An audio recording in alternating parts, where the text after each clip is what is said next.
अस्सलाम वालेकुम दोस्तों, एक बार फिर से आपको मरहबा, जी आयानू, खुश आमदेद, बखैर रागलस्त और वेलकम। आज हम आपको एक बहुत हैरत अंगेज़ आइलैंड की सैर कराएंगे।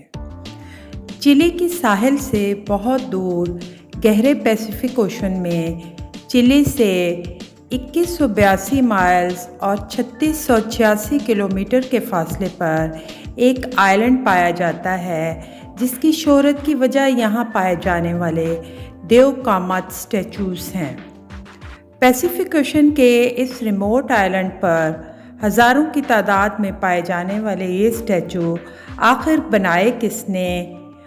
क्या वो किसी और दुनिया से आए एलियंस ने बनाए हैं या हम जैसे इंसानों ने बनाए?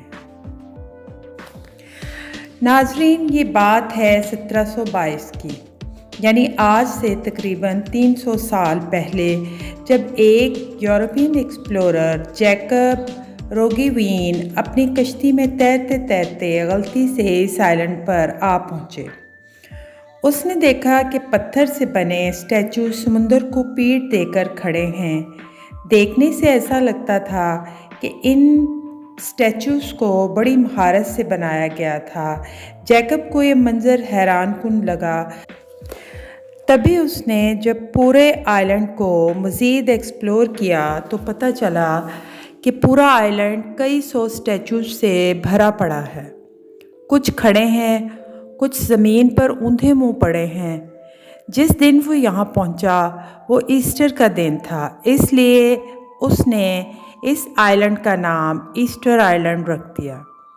उस दौर में यहाँ कुछ गिने चुने लोग रहते थे जो इसको रापा नोई के नाम से पुकारते थे, लेकिन इन स्टैचूज़ को किसने बनाया ये बात वो लोग भी ना जानते थे।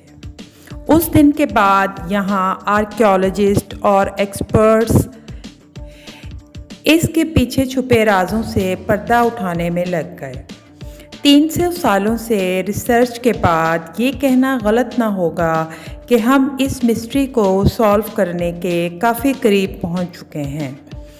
ईस्टर आइलैंड चिली की टेरिटरी में आता है। यहाँ से चिली का साहिल 3686 किलोमीटर के फासले पर है।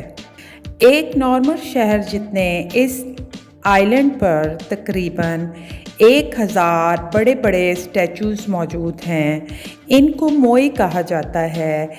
इनमें कई की आंखें हैं तो कई बग़ैर आंखों के बनाए गए थे।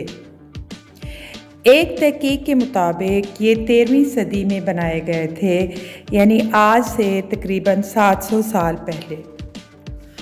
2012 में एक्सकेवेशन यानी खुदाई के दौरान इस हैरत अंगेज़ हकीकत से पर्दा उठाया गया कि इनके चेहरों के साथ बॉडीज़ भी हैं जिनको ज़मीन के अंदर दफन किया गया था। इसमें सबसे लंबे स्टैचू की हाइट 33 फीट है, जबकि वज़न 90,000 kg बताया जाता है। और इतने वज़नी स्टैचू को आइलैंड की मुख्तलिफ जगह पर रखना इंसान का नहीं बल्कि एलियंस का काम लगता था। लेकिन रिसर्चर्स ने इस थ्योरी को गलत साबित कर दिया, क्योंकि ये स्टैचू इसी आइलैंड पर मौजूद एक आतिशफिशां से निकलने वाले वोल्केनिक ऐश स्टोन से बनाए गए थे। एक्सपर्ट के मुताबिक एक स्टैचू को बनाने में 12 मज़दूरों को 1 साल का वक्त लग जाता होगा। अब सोचने की बात ये थी कि इन स्टैचूज़ को वोल्केनिक साइट से कई किलोमीटर दूर कैसे लाया गया होगा, क्योंकि एक स्टैचू का वज़न 14 हाथियों के वज़न के बराबर था। एक्सपर्ट के मुताबिक स्टैचूज़ को रस्सियों से बांधकर बैलेंस किया जाता था और फिर आहिस्ता आहिस्ता चलाकर आइलैंड के डिफरेंट लोकेशंस पर लाया जाता था। एक आखिरी मिस्ट्री अभी भी सॉल्व करना बाकी थी। एक स्टडी में बताया गया कि किसी वक्त में यहाँ रापा नोई में 17,500 लोग रहते थे। ये लोग पोलिनेशियंस थे जो 300 ईस्वी में यहाँ आए थे, यानी 1700 साल पहले। हैरत अंगेज़ तौर पर उस वक्त यहाँ एक घना जंगल था। इस आइलैंड से 25 अलग अलग किस्म के पोलन एविडेंसेस मिले हैं, जिनमें ज़्यादा तादाद पाम ट्रीज़ की थी।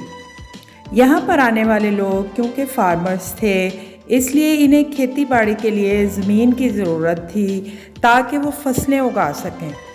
उन्होंने ये तमाम दरख्त काट दिए, खेत बनाए ताकि यहाँ पे फसलें काश्त की जाएं। फिर यहाँ कोई सिविल वॉर हुई जिसमें इस आइलैंड की ज़्यादातर आबादी ख़त्म हो गई और बच जाने वाले यहाँ से हिजरत करके कहीं और चले गए। आज ये यूनेस्को वर्ल्ड हेरिटेज साइट है, जहाँ पर इन देव कामत स्टैचूज़ को देखकर यकीन नहीं होता कि ये वाकई इंसानों ने बनाए हैं। इन स्टैचूज़ को मजहबी मकासद के लिए बनाया गया था या फिर इनका कोई और ही मकसद था, इस बारे में कई रिसर्चर्स की अपनी अपनी थ्योरीज़ हैं। आपको क्या लगता है? मुझे कमेंट करके ज़रूर बताएं। इन स्टैचूज़ को देख के मुझे अहमद नदीम कासमी की एक नज़्म पत्थर याद आ गई। नज़्म का उन्वान है पत्थर।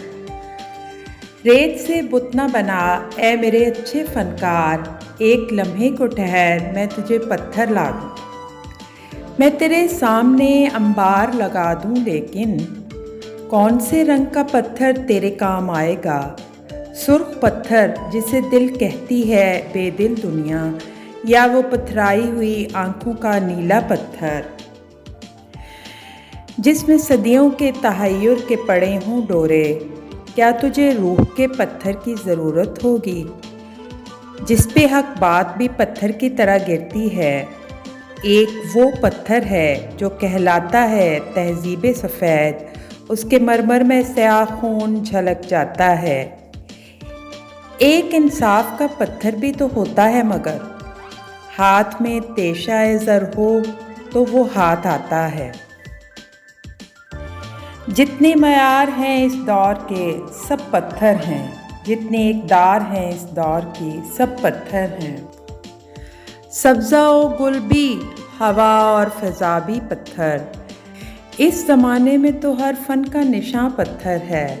हाथ पत्थर हैं तेरे, मेरी ज़ुबां पत्थर है। रेत से बुत न बना ए मेरे अच्छे फनकार।